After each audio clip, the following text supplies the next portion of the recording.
ही रावण ने कहा था कि राम और लक्ष्मण को जहां पे रखा है, एक दिन बस रखना था, और उनके आसपास 4 डायरेक्शन में दिए लगाए और एक बीच का दिया लगाया था, अलग अलग, एक बीच का दिया और 4 अलग डायरेक्शन में दिए लगा दिए।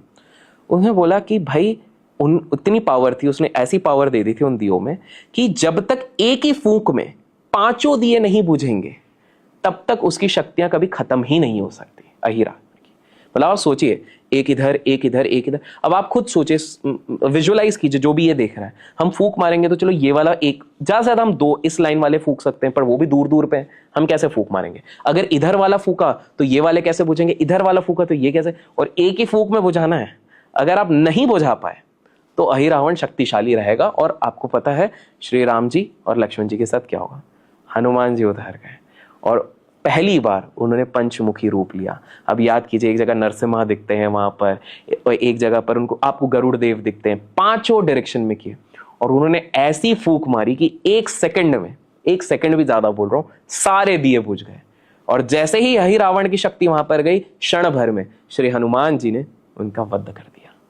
और श्री राम जी और ये तो हमने हमेशा आराधना करते पंचमुखी, बट हमें पता ही नहीं है कि ये पंचमुखी हुए कैसे थे। तो ये कथा थी जो वहां पर पंचमुखी हनुमान जी की ये कथा थी। बट एनीवेज वापस हम आते हैं यहाँ पर। तो जैसे मैंने बताया, आदि सुब्रमण्य हो गया, कुक्के सुब्रमण्य हो गया, जहां पर कि ये सारी चीजें होती हैं।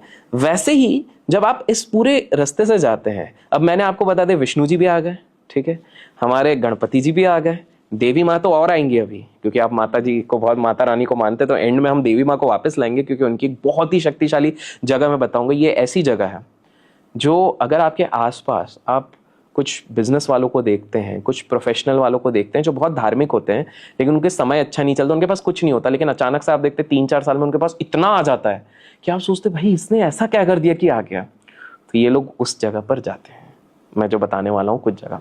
बट उससे पहले मैं आपको बताऊंगा एक जगह जहां पर कि शिव जी का ऐसा रूप है जो आपने इस दुनिया में कहीं और नहीं देखा होगा।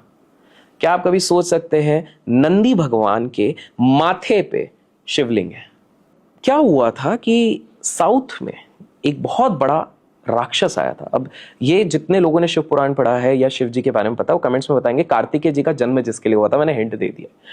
तो इस राक्षस ने सारे देवी देवता, सारे लोगों को परेशान कर दिया था, त्राही त्राही मचा दी थी ये राक्षस ने। और सबसे बड़ी चीज ये थी कि इस राक्षस को का अंत केवल एक ही व्यक्ति कर सकता था, शिव जी का पुत्र।